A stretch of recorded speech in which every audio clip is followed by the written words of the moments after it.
1,00,000 మంది శివభక్తులతో కలిసి మహారుద్రాక్ష పూజలో పాల్గొనండి. వెంటనే కాల్ చేసి మీ పేరును నమోదు చేసుకోండి. నమస్తే రమ్మగారు. నమస్తే జయ. మంచి చందమామ కథ ఒకటి చెప్తారా? పాత కథ చెప్తా. ఓ ఊళ్ళో ఓ కుటుంబం ఉండేది. 2 అబ్బాయిలట వాళ్ళకి. 2 పిల్లలు అంత కొంచెం పెద్దవాళ్ళు అయ్యాక తల్లి మళ్ళీ గర్భవతి అయింది. 3వ మాట. అయితే ఆవిడకి వెలక్కాయ తినాలని చాలా కోరికట. ప్రెగ్నెన్సీలో మగపిల్లలు కాస్త 7-8 ఏళ్ల వాళ్ళు అయ్యారు. 8-9 సంవత్సరాలు, 9 ఏళ్ళు ఒకడికి, 7 ఏళ్ళు ఒకడికి. 2 మంచి చురుకైన వాళ్ళు. అయితే వెలక్కాయ అని రోజు అడుగుతుంటే వాళ్ళని ఎక్కడుంటాయి వెలగపళ్ళు, ఎక్కడో అడవుల్లో ఉంటాయి, ఆడికి ఎవడెళ్తాడు, అవన్నీ నేను చావలేను, ఏదో చింతకాయ పచ్చడి చేస్తూ తిను అని ఆయన కేకలేసేవాడు. అయితే పిల్లలన్నా రోజు వెలక్కాయ కల్లోకి వచ్చిందని చెప్పేది తల్లి. వీళ్ళకి ఆ తల్లి కోరిక తీర్చాలని పుట్టింది ఆ మగపిల్లలిద్దరికి. సరే వీళ్ళు ఏం చేశారు, అందరినీ అడిగేవాళ్ళు, వెలక్కాయ ఎక్కడుంది, వెలక్కాయ తోటలు ఎక్కడున్నాయి, వెలక చెట్లు ఉన్నాయా అని అడిగితే వాళ్ళు ఎవరో చెప్పారు. అటు ఉత్తరం వైపు వెళ్ళే ఓళ్ళ దారిలో వెలగ చెట్లు ఉన్నాయని అక్కడి నుంచి కోసుకోవచ్చు అని. ఈ పిల్లలిద్దరూ 2 రోజులకి 3 రోజులకి ఒకసారి వెళ్ళి చూసొస్తూ పర్వాలా మనం వెళ్ళగలిగే దూరమేనని ఇద్దరు పోయి అడవిలోకి వెళ్ళారు. వెళ్తే అది పెద్దగా మనుషులు తిరిగే ప్రాంతం కాదు, షార్ట్ కట్స్ ఏవో ఉన్నాయి, ఇంకో పక్క నుంచి వెళ్ళేవాళ్ళు. సరే అందరూ తిరిగేది కాకుండా కొంచెం నిర్జనంగా ఉన్న ప్రదేశంలో చూస్తే వెలగ చెట్లు కనపడ్డాయి. పిల్లలిద్దరూ ఏం చేశారు, చెరుకోవచ్చు ఒకడు చిన్నవాడిని ఎక్కించి పెద్దవాడి కింద ఉండి క్యాచులు పెట్టి ఒక 1/2 డజన్ పళ్ళు తెంపేశారు కదా. ఇట్లా పళ్ళు తీసుకుని ఇట్లా కిందకి దిగి తువ్వాల్లో మూట కట్టారు. మంచి మంచి వాసన వస్తుంది, వెలగపళ్ళ వాసన మహారుచికరమైన వాసన, భలే పిలుస్తుంది. ఆ పళ్ళు మూటగట్టి భుజాన్ని వేసుకుని నడిచి వచ్చే లోపల ఒక బ్రహ్మరాక్షసుడు కనపడ్డాడు వాళ్ళకి. పిల్లలకి ఆ చెట్టు వాడిది. పట్టేసుకున్నాడు ఇద్దరిని. పట్టేసుకుంటే కేకలు పెట్టారు పిల్లలు, వదిలే మమ్మల్ని అంటే, ఎవర్రా మీరు, ఇంత భయం లేకుండా ఎందుకు వచ్చారంటే, ఆ కాదు వెలక్కాయలు కోసుకోవడానికి వచ్చాం, మా అమ్మకి వెలక్కాయలు కావాలంది అని చెప్పేశారు కల్లా ఏంటన్నాడు, ఎందుకు రా వెలక్కాయ ఏం చేసుకుంటుందిరా మేము అన్నాడు. కాదు మా అమ్మ కడుపుతో ఉంది, ఆవిడకి తినాలి ఉంటే తీసుకోవడానికి వచ్చాము, అన్ని కాయలు వద్దు వదిలేస్తాం, 2 కాయలు ఇవ్వు చాలు మాకు, మిగిలిన నువ్వే తీసేసుకోమన్నారు అనేసరికల్లా వీడికి ఏం తట్టింది, ఈ పిల్లలిద్దరికి అక్కడ కడుపుతో ఉంది అన్న మాట ఇంట్రెస్టింగ్గా తోచింది ఆ రాక్షసుడికి.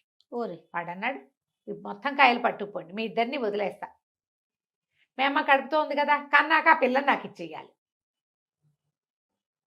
ఇప్పుడు ముందు ఈ పీకలు పుచ్చుకున్నాడు, వీడిని వదిలించుకునే ఉపాయం ఏమిటి? అక్కడి నుంచి పిల్లలిద్దరూ విదిలించు సరేనన్నారు. మరి ఇంకో దారి, చిన్నపిల్లలు ఇంకేమంటారు, ఏం చేస్తారు? సరే వెలక్కాయలన్నీ పుచ్చుకుని ఇంటికి బికమొహాలు వేసుకుని వచ్చారు. వాళ్ళ అమ్మ సరే వెలక్కాయలు వెలగ వాసన వచ్చేసరికి కల్లని వెంపర్లాడిపోయి గబగబా పచ్చడి చేసుకుని అంత అన్నం పెట్టుకుని తిని, అబ్బా ఎంత సంతోషంగా ఉందిరా, ఎంతో బాగుంది అంది. బెల్లం వేసుకుని తొక్కి తీపి పచ్చడి చేసి పెట్టుకుంది, పచ్చడి చేసుకుంది. 2 పూటలు గడిచేసరికి పిల్లలు బిక్కమొహాలతోటి తిరుగుతున్నారు. రాత్రిపూట నిద్రలో ఏడుస్తూ కనపడ్డారు. అక్కడి నుంచి బతిమలాడింది, ఎందుకురా ఏమైందిరా, ఏదైనా దెబ్బ తగిలిందా, కడుపులో నొప్పిగా ఉందా, ఆకలిస్తుందా, నాన్న తిట్టాడా, 100 ప్రశ్నలు అడిగితే అమ్మ వెలక్కాయలు కోయటానికి అడవిలోకి వెళ్తే రాక్షసుడు పట్టేశాడు, నువ్వు కన్నాక పుట్టిన పాపాయిని తనకి ఇచ్చేయాలన్నాడే, లేకపోతే మా ఇద్దరిని చంపేస్తామన్నాడు అనేసరికల్లా ఇక భయమేసింది. కానీ పిల్లల్ని ఓదార్చింది గట్టిది. ఏమంది, ఒరే ఇప్పుడు కాదురా చెల్లాయో తమ్ముడో పుట్టాక కదా, ఆనాడు చూసుకుందాము, ఇంతకీ 4-3వ నెల కనాలుగా. సరే అక్కడి నుంచి సర్దుకున్నారు పిల్లలు. వాళ్ళ అమ్మ ఏదో మరిపించింది, ఆ కథ ఈ కథ చెప్పింది. రాక్షసుని ఎట్టా మట్టు పెట్టచ్చో బోళ్ళని చందమామ కథలు ఉన్నాయి, ఆ రోజుల్లో కూడా ఉండేవి. నెత్తి మీద వేడి నూనె పోయటం, అరిసెలు కర్ర పెట్టి నెత్తి మీద ఒకటి పెట్టడం, దుడ్డు కర్ర పెట్టి కొట్టేయటం, అట్లాంటివి బోళ్ళు కథలు చెప్పి పిల్లల్ని మాయబుచ్చేసింది. సరే కొన్ని రోజులకి కన్నది ఈవిడికి ఆడపిల్ల పుట్టింది. చక్కగా అందంగా బొమ్మలా ఉన్న పిల్లకి కనకమ్మ అని పేరు పెట్టుకున్నారు. సరే 6-8 నెలలు గడిచాక ఈ ఊళ్ళలో జనాలు ఎవరో మాట్లాడుకుంటూ అటు పోతూ ఉండగా వీళ్ళింటో ఆడపిల్ల పుట్టిందని బ్రహ్మరాక్షసుడికి కర్ణాకర్ణిగా తెలిసిపోయింది. ఒకరోజు వచ్చేసాడు వాడు రాక్షసుడు, వీళ్ళ ఇంటికి వచ్చేసరికి అలా ఈవిడ పంచలో కూర్చుని పిల్లకి పాలిస్తోంది ఒళ్ళో వేసుకుని. అది చూసి నీ కొడుకులిద్దరిని వదిలిపెట్టేశాను, ఈ పిల్ల కోసం ఇచ్చేయి, నా పిల్లని నాకు ఇచ్చేసేయి, నేను ఇచ్చిన వెలగపళ్ళు దీనికి అన్నావు దీన్ని అని కేకలు పెట్టాడు. ఆవిడేమంది, అదేమిటి ఇంత పాలు తాగే పిల్ల, ఇది ఇంత ఉంది, ఇది నీకేం సరిపోతుంది, కాస్త 6-7 ఏళ్ళు 8 ఏళ్ళు రానివ్వు, పిల్ల కొంచెం పెరుగుతుంది, అప్పుడు ఇస్తా. మేము ఆటాపాట ముద్దు ముచ్చట చూసుకుంటాం, ఆడపిల్లలు లేరు నాకు, ఇద్దరు మగపిల్లలేను, అప్పుడు పట్టుకెళ్తూ కానీ అప్పుడు ఆ మాత్రం పెళ్ళైతే కదా నీకు సరిపోయేదని అనేసరికి సరేనండి రాక్షసుడు, ఇది పాయింటే కదా, అవును. పిల్ల కొంచెం పెరగాలి కదా, ఏ పండైనా పక్వానికి వస్తేనే రుచిగా ఉంటుంది, పచ్చికొస్త పాక ఏమి రుచి అని పిల్లని వదిలిపెట్టిపోయాడు. భర్త పిల్లలు గోల పెట్టారు, ఎట్లా ఎట్లా ఎట్లా తప్పించుకోవాలంటే కొంతకాలం తప్పించుకుందాం తర్వాత చూద్దాం. ఉమ్. పిల్ల మంచి తెలివిగలది, దానికి ఏడాదికే నడకొచ్చేస్తుంది, ఏడాదికే మాటలు పాటలు అన్నీ వచ్చినాయి. ఈ 7-8 ఏళ్ల దాకా వీళ్ళ దగ్గరే ఉంది. 7-8 ఏళ్ళు వచ్చాక వాళ్ళ అమ్మ అనేది నువ్వు పెద్దదాని అవుతున్నావని తెలిసిందంటే ఆ రాక్షసుడు వచ్చి పడతాడే తల్లి అంటే రాని అమ్మ చూసుకుందాం, రాని అమ్మ చూసుకుందాం అనేది పిల్ల. అది ఇంకా గట్టిది. గట్టిది. ఉమ్. అక్కడి నుంచి దీనికి 8వ పుట్టినరోజో ఏమో వస్తూ ఉండగా రాక్షసుడు వచ్చారు ఒకరోజు. ఇప్పుడు ఏం చెప్పడానికి వీలు లేదు, అవును, పెళ్ళిని అవును. తెత్తునుంది. 7-8 ఏళ్ళు వచ్చేసరికల్లా ఆడపిల్లలు సాగోరు ఉంటారుగా కొంచెం పొడుగ్గా. అవును. అక్కడి నుంచి ఆ పిల్లని ఎత్తి భుజాన్ని వేసుకున్నాడు. భుజాన్ని వేసుకుని నీకు సరిపోదు ఈ పిల్ల, నీకు చాలదు, ఇంత చిన్న పిల్ల, ఇది నీకు సరిపోదని తల్లిదండ్రి చెప్తే ఏమన్నాడు, ఆ పెంచేదేదో నేనే పెంచుకుంటా, నేనే పెంచుకుని నాకు సరిపోయే సైజు వచ్చాక అప్పుడు తింటానని చెప్పి భుజాన్ని వేసుకుని తీసుకొచ్చాడు. తీసుకొస్తే ఒక పెద్ద కోట, ఆ వెలగ చెట్ల వెనకాల వాడి కోట ఉంది. ఉహు. చాలా పెద్ద ఇల్లు, చుట్టూతా చెట్లు గిట్లు ఉండి మామూలు మనుషులు ఎవ్వరు దానికి దగ్గరలోకి రారు, ఒక తోటల్లే ఉంది. ఆ ఇంట్లో దించాడు. పిల్ల కాస్త అన్నం వండుకొని తింటాలు అన్నీ వచ్చు, పళ్ళు కోసుకొని తింటాలు వచ్చు. 8 ఏళ్ళు వస్తే పాతకాలంలో 8 7 పిల్లలకి అన్ని పనులు వచ్చే ఉండేవి. అవును, అవును. అక్కడి నుంచి పిల్లని ఇంట్లో దింపితే అది ఆ ఇల్లంతా తిరిగి అటు తిరిగి ఇటు తిరిగి చూస్తూ ఉండేది. భయం లేకుండానే ఉంది, చూద్దాం ఎన్నాళ్ళు గడుస్తుందో అని. అంత పైగా 8 ఏళ్ల పిల్లలకి అంత భయాలు తెలియవు అందరికీ. అవును. అయితే ఈ రాక్షసుడు పొద్దున్నే వెళ్ళి సాయంత్రం తిరిగి వచ్చేవాడు. వాడు లేనప్పుడు ఇది ఇంటి చుట్టుపక్కల ఉన్న తోటలో చెట్లెక్కి పొట్లెక్కి పువ్వులు కోసుకుని తిరుగుతూ ఉండేది. తిరుగుతుంటే ఈ ఇంటికి పెడగా ఒక స్తంభం ఉంది, గంధపు స్తంభం, పెద్ద స్తంభం లాంటిది ఉంది. ఆ స్తంభం ఏమిటో వాడికి కూడా తెలియదు. ఆ ఇల్లు ఎవరిదో, వీడు ఆక్యుపై చేసుకుని ఉంటున్నాడు అందులో. ఓకే. ఈ పిల్ల ఆ స్తంభానికి ఇట్లా చేయబెట్టి స్తంభం చుట్టూతో తిరుగుతూ గుడుగుడు గుంచం ఆడేది. ఒకతే కదా పాపం అవునవును, ఆడుకోవడానికి. అవునవును. ఇద్దరు పిల్లలుంటే వాన వాన వాళ్ళప్పలు గుడుగుడు గుంచాలు ఆడతారు, ఒకళ్ళే ఉంటే ఏం ఆడతారు. ఆ స్తంభాన్ని నేస్తం చేసుకుని దాని మీద చేయబెట్టి తిరుగుతూ ఉండేది. తిరుగుతూ ఉంటే ఆ తిరుగుతూ ఓసారి ఇట్లా దబక్కని పక్కకు పడింది. అక్కడ ఒక మీట లాంటిది ఉంది నేల మీద ఇంత. ఆ మీట మీద దీని చెయ్యి అదువుకొని స్తంభం ఇట్లా తెరుచుకుంది. ఉమ్. ఏంటో చూద్దామని ఈ పిల్ల లోపలికి వెళ్ళింది. ఆ లోపల కూడా ఒక మీట ఉంది. ఆ మీట నొక్కేసరికల్లా స్తంభం మూసుకుపోయింది. ఓ. స్తంభం నొక్కితే లోపల నొక్కితే తెరుచుకుంటుంది, బయట నుంచి నొక్కినా తెరుచుకుంటుంది, అది లోపల ఉండిపోయింది. అక్కడి నుంచి పిల్ల ఏం చేసింది, ఇక రాక్షసుడికి అందకుండా ఆ స్తంభంలో ఉండటం మొదలుపెట్టారు. అన్నం వండుకుని తినేసేది, పళ్ళు తినేసేది, అటు ఇటు తిరిగి ఆడుకునేది. రాక్షసుడు వచ్చే టైంకి స్తంభంలో కూర్చునేది, పోయి కూర్చునేది. వీడు కనకమ్మ కనకమ్మ ఎక్కడున్నావు అని కేక పెట్టేవాడు. ఇక్కడే ఉన్నా ఇక్కడే ఉన్నా అనేది. ఇంట్లో ఉన్నట్టే ఉండేది కానీ ఎక్కడుందో వీడికి మాత్రం కనపడేది కాదు. ఉమ్. కనిపించకుండా స్తంభంలో కూర్చుని ఉండేది. అది చిన్నది కాదు, బాగా పెద్దదే. అందులో కూర్చుని పడుకోవటం కూడా అందులోనే పడుకునేది. అయితే వీడికి ఒకరోజు బాగా డౌట్ వచ్చింది, పిల్ల ఏమైపోయింది, పిలుస్తుంటే పలుకుతోంది, వీడికి స్తంభమే పలుకుతోందని అనుమానం వచ్చింది. ఆ పిల్లని ఎంత వెతికినా పట్టుకోలేకపోయాడు. ఏం చేశాడు, ఒళ్ళు మండిపోయి ఒక ఉద్రేకంలో ఆ స్తంభాన్ని బాగా లాగి ఊడదీసేసాడు. ఊడదీసేసి లాగేశాడు నేల మీద, పాతి పెట్టబడి ఉంది కదా, పీకేసి దాన్ని తీసుకెళ్ళి అవతల ఊర్లో ఒక ఉద్యానవనంలో పడేసేసి వచ్చేసాడు. ఇక్కడ పిల్ల లేదు, ఇంట్లో పిల్ల లేదు, స్తంభంలో ఉంటుంది అన్న ఊహ కూడా వాడికి లేదు. ఆ స్తంభమే పిల్లలాగా మాట్లాడుతోందని భావించాడు. ఇంకా కనకమ్మ లేదు ఇక్కడ. ఆ పిల్ల పోయి ఆ స్తంభంతో సహా వెళ్ళి అక్కడెక్కడో ఉద్యానవనంలో పడింది. అదేం చేసింది, ఇది అంతా రాత్రిపూట జరిగింది. తెల్లారేసరికల్లా స్తంభం నుంచి బయటకు వస్తుంది కదా, రాక్షసుడు వెళ్ళే వేళ దాన్ని తెలుసు. తనకి మెలకు వచ్చాక 1 గంట 2 గంటలకు వెళ్తాడు వాడు. 1 గంట పోయాక మీట నొక్కి బయటకు వచ్చింది. తీరా చూస్తే ఇది ఇంకేదో తోట, తమ ఇల్లు లేదు తోట లేదు ఇక్కడ, ఇది ఇంకో తోటగా ఉంది. సరే అటు ఇటు చూసింది. చూసేసరికల్లా తనకి ఆ ఉద్యానవనము, ఓ పక్కన పెడగా వచ్చిన గెస్ట్ హౌస్ లాంటిది, పంపు నీళ్లు అన్నీ ఉన్నాయి, తోటగా ఉంది. సరే పళ్ళ చెట్లు ఉన్నాయి. పిల్ల ఏం చేస్తుంది, అటు వెళ్ళి జామ పళ్ళు ఏవో కోసు తింది, మొహం కడుక్కుంది, కాస్త స్నానం చేసింది, ఆ బట్టలతోటే ఉంది. ఆ పళ్ళు పువ్వులు తెంపుకొని పోయి మళ్ళీ స్తంభంలో కూర్చుంది. 2-3 రోజులు చేసింది ఇట్లా. ఆకలిస్తుంది, దానికి అన్నం కావాలి కానీ ఏం చేస్తుంది, ఇదేమిటో తెలియదు తనకి. 10 ఏళ్ళు వచ్చినాయి, 11 ఏళ్ళు, ఏళ్ళు గడిచిపోయినాయి ఇక్కడ. అదేలే. అయితే ఏం చేసింది, పిల్ల కొంచెం బాగా ఉఠావుగా సాగి ఉంది. 3 రోజుల తర్వాత మళ్ళీ వచ్చి బయటకు వచ్చి పువ్వులన్నీ కోసుకుంటుంటే ఈ 3 రోజుల నుంచి ఇది పొద్దున పువ్వులు కోసుకుని స్తంభంలో కూర్చుంటుంది. ఆ ఊరి రాజకుమారుడు ఇక్కడ తిరగడానికి వస్తాడు, ఉద్యానవనంలో ఆడుకోవడానికి. రోజు నిండుగా పువ్వులు ఉంటాయి, పువ్వులు కనిపించట్ల. ఆ పిల్ల ఏం చేసింది, పువ్వులు కోసి అరటి చెట్లు ఉంటే అరటి నార తీసుకుని దండ కట్టుకుని చల్ల పెట్టుకుంటుంది. ఓహో. అది లోపల కూర్చుని కట్టుకుంటుంది. ఆ పనులన్నీ స్తంభంలో కూర్చుని చేయటమే దానికి అలవాటు. వీడు అటు ఇటు వెతుకుని చూసుకున్నాడు 3 రోజుల నుంచి, ఏమిటి ఎవరో కోసేస్తున్నారు పువ్వులని. ఇవాళ పెండ్రాలే వచ్చాడు 3వ రోజు.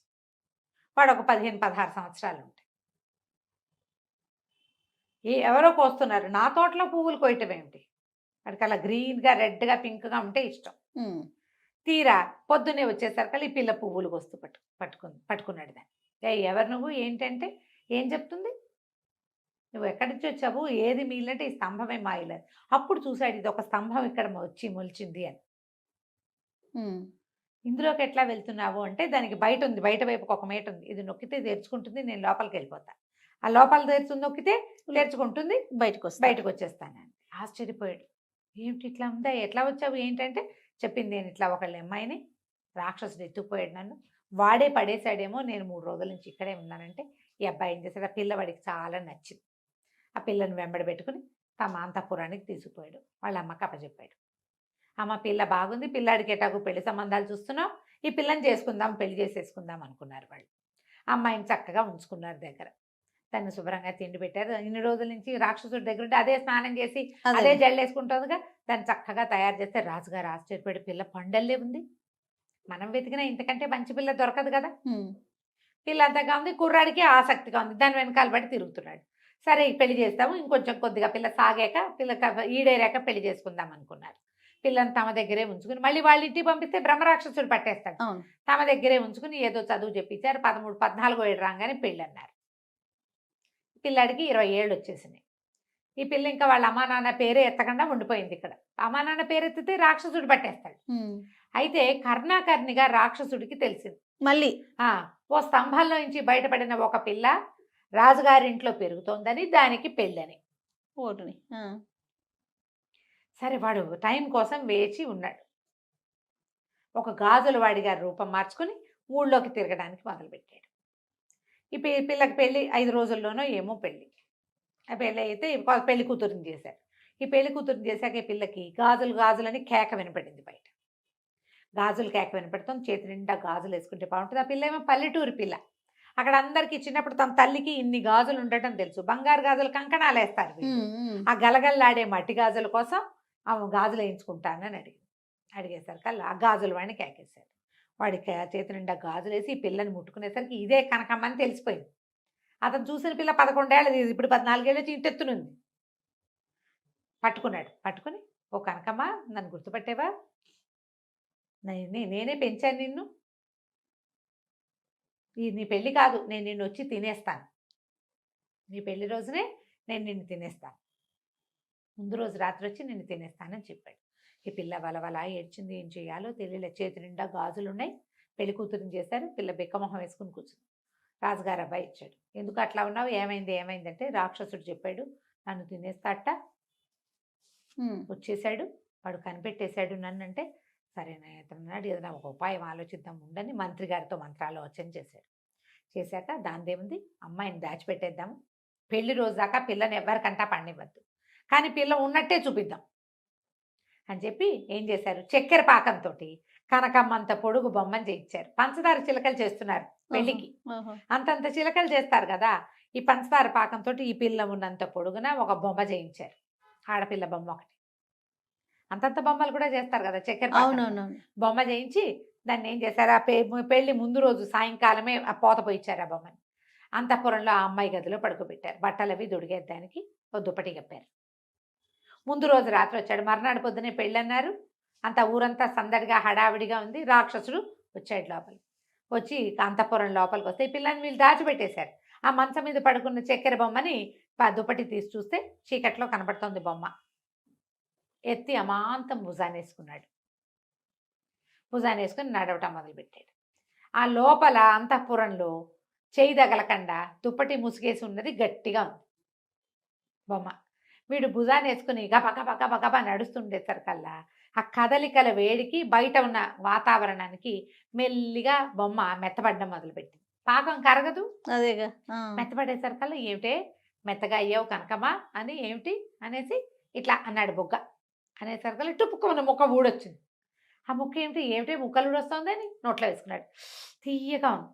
ఓసిని ఇంత తీయగా ఉన్నావేమిటే కనకమా నువ్వు అని ఒక ముక్క చెయ్యి కాలు తినేశాడు. ఎంత తీయగా ఉంది కనకమ్మ అని చెప్పేసి మొత్తం చక్కెర పాకపు బొమ్మ అంతా తినేశాడు. కనకమ్మని తినేశాను అనుకున్నాడు. అనుకుని రాక్షసుడు తన ఇంటికి వెళ్ళిపోయాడు. మర్నాడు పొద్దున్న పెళ్లి చేసేశారు. ఈ పొద్దున్న తెల్లవారేసరికల్లా ఈ పిల్ల రాక్షసుడి పీడ విరగడైపోయింది. ఇంకా వాడు రాడు అనుకోగానే మా అమ్మని నాన్నని పిలిపించండి, వాళ్ళ సమక్షంలోనే పెళ్లి చేసుకుంటానంటే వీళ్ళు కబురు చేసి వాళ్ళ అమ్మ నాన్న అన్నదమ్ములు ఇద్దరిని పిలిపించారు. అమ్మ నాన్న అన్నదమ్ములు ఇంత అయిపోయారు, పెద్ద పెద్దవాళ్ళు, అన్నయ్యల పెళ్ళిళ్ళు అయినాయి, పిల్ల లేదు కదా మరి వాళ్ళ దగ్గర. చక్కగా అంతా కుటుంబం అంతా వచ్చి దగ్గరుండి పెళ్లి చేస్తే వాళ్ళు ఏం చేశారు, ఒక భూత వైద్యుడిని పిలిపించి వీళ్ళ ఊరు చుట్టూతో మళ్ళీ రాక్షసుడు లోపలికి రానివ్వకుండా ఒక మంత్రాల కంచె వేయించేశారు. కనకమ్మ హాయిగా రాజుగారి అబ్బాయిని పెళ్లి చేసుకుని సుఖంగా ఉంది. కథ కంచికి మనం ఇంటికి